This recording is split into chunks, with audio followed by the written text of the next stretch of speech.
Hello dear students, I Mrs. Priyanka Alekari worked as a lecturer at Sri Sant Krupa Shikshan Sanstha's College of Pharmacy, D Farm, Gogaon, Karad.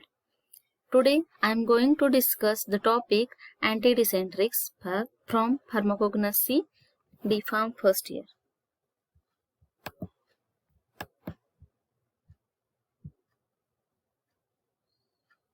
Antidysenterics. So, what is dysentery? Dysentery. The term dysentery is combination of two words, namely dys meaning bad or difficult meaning enteron. Intestine. In dysenteric conditions, the inflammation of the colonic mucosa occurs, which leads to passage of blood and mucus. The inflammation occurs because of the exotoxins produced by certain protozoa. Animals like amoeba, shigella, and certain ciliate protozoas, schistosoma, etc. Depending on the type of invading parasite, dysentery conditions is grouped various types. Here are the various types of dysentery. First one is the amoebic dysentery. It occurs due to Entamoeba histolica, which infects the large intestine. The parasite invades the mucosa and causes ulcer. This type exhibits either an acute or chronic form. Second one is the bacillary dysentery. It occurs due to various forms of dysentery. Bacilli viz. Shigella. These parasites attack the mucous membrane of a large intestine, causing necrosis. The symptoms are severe than the amoebic dysentery. Third one is the balantidial dysentery. In this type, dysentery and diarrhea are associated with presence of large ciliate protozoa called as Balantidium coli. Sometimes this protozoa invades the lymphatic gland and also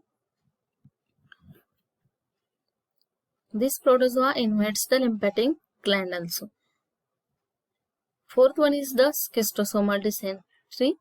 It occurs due to Schistosoma mansoni and its two other species. Since the time immemorial, plants are being used for effective treatment of dysenteric conditions. Even today, the polyherbal drug formulations are widely used to combat dysentery. For example, Curchi and Ipecacuanha are the example of this class.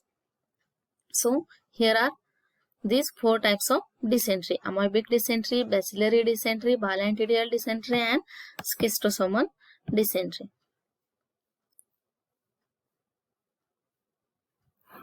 And here is the drug, that is Ipecacuanha. Synonym Ipecac.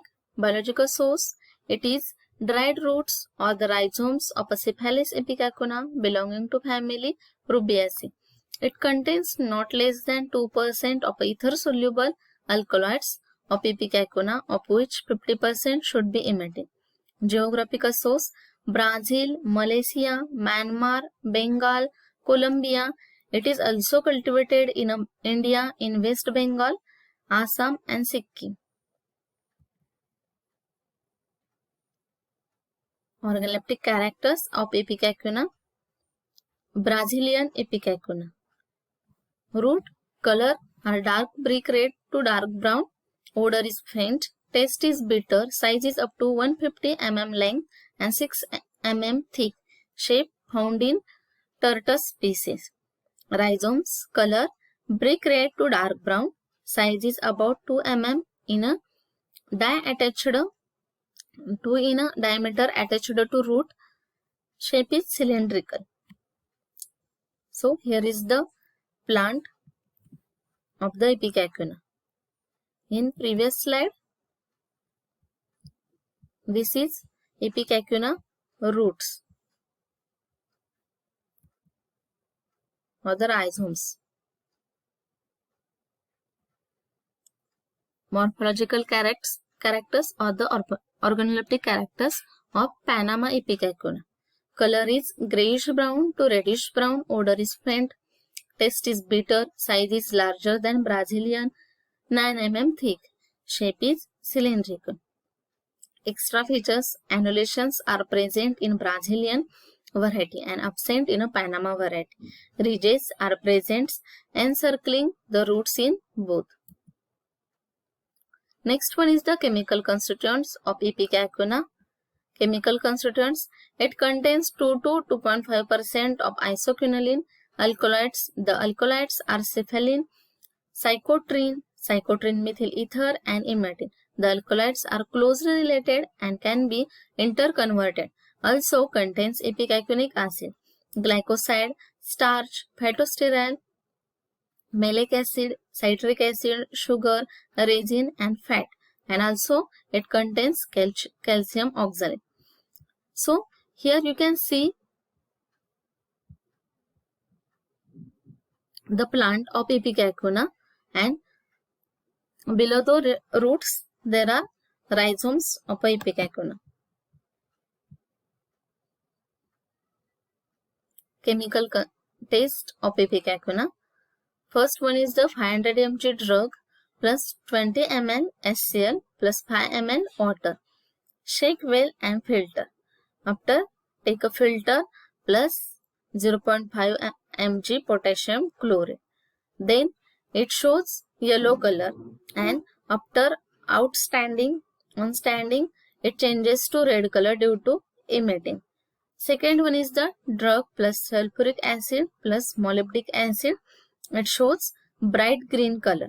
So these are the two tests for the identification of a Ipecacuanha, or it also called as chemical tests.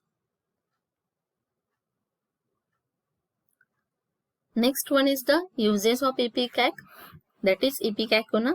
In small doses, it is used as an expectorant. In large doses, it is used as an emetic. Also, it is used in amoebic dysentery. Emetic is used as an anti-tumor.